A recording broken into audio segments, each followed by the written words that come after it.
Hello बच्चों, 9th class के बच्चे देखें।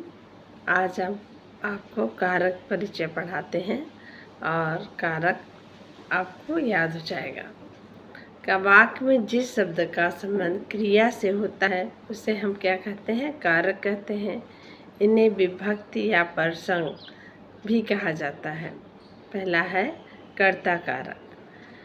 वाक्य में जिस शब्द द्वारा काम करने का बोध होता है उसे हम कर्ता कारक कहते हैं। जैसे राम ने श्याम को मारा, तो इस वाक्य में राम क्या है? कर्ता है, क्योंकि मारा क्रिया करने वाला राम ही है। इसका प्रसंग क्या होगा? ने है। और दूसरा है कर्म कारक।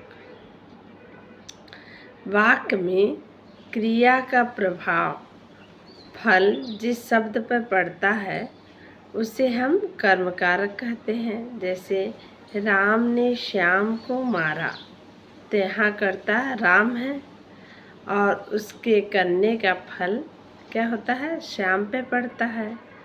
अतः श्याम कर्म है। यहाँ श्याम के साथ कारक चिन्ह को का प्रयोग हुआ है, तो जिसके कारण वह कर्म कारक हुआ। करण कारक। करण का अर्थ होता है साधन। संज्ञा वह रूप है जिससे किसी करण क्रिया के साधन का बीज हो, उसे करण कारक कहते हैं। जैसे शिकारी ने शेर को बंदूक से मारा, तो इस वाक्य में बंदूक द्वारा शेर मारने का उल्लेख है। अतः बंदूक क्या हो गया? करण कारक हुआ। कारक कारक चिन्ह से के द्वारा, के करण के साथ, के बिना आदि है।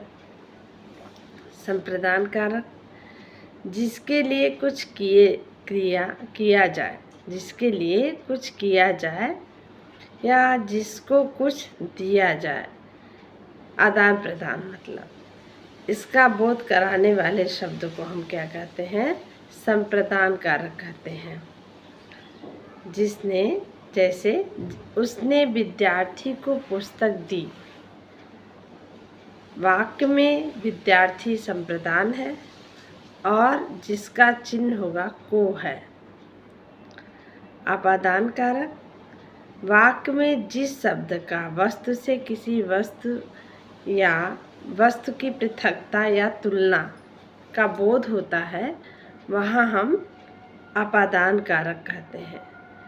अपादान कारक में से चिन्ह का प्रयोग होता है। से चिन्ह का प्रयोग होता है। जैसे मैं अल्मोड़ा से आया हूँ, मैं जोशी जी से अश्वलिपि सीखता हूँ।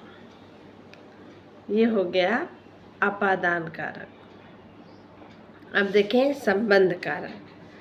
संज्ञा या सर्वनाम के जिस रूप से किसी अन्य शब्द के साथ संबंध या लगाव प्रतीत हो उसे हम क्या कहते हैं? संबंध कारक कहते हैं। जैसे अनीता सुरेश की बहन है। यहाँ की प्रसंग चिन्ह अनीता और सुरेश हैं। भाई बहन होने के संबंध को क्या करता है? प्रकट करता है। कौन करता है? के।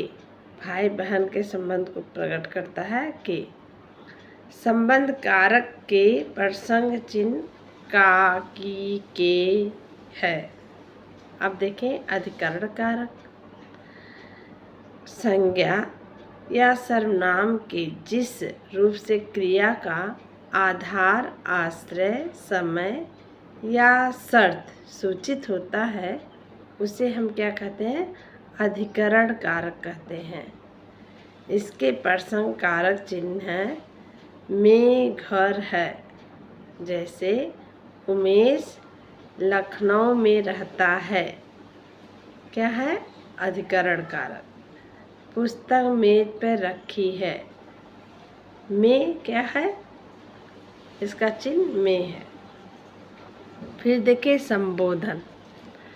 संज्ञा के जिस रूप से किसी को पुकारने, चेतावनी देने, सावधान करने का बोध होता है, उसे हम क्या कहते हैं? संबोधन कारक कहते हैं।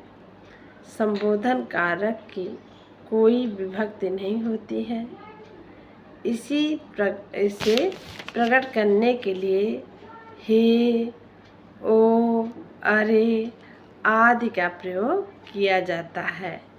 जैसे हे राम रक्षा करो, अरे मूर्ख संभल जा, ओ लड़कों खेलना बंद करो। ये है संबंध कारक। और अब आपको तो कारक चिन्ह समझ में आ गया होगा। अच्छा लगे तो इसको लाइक कर दिया करें। जय हिंद।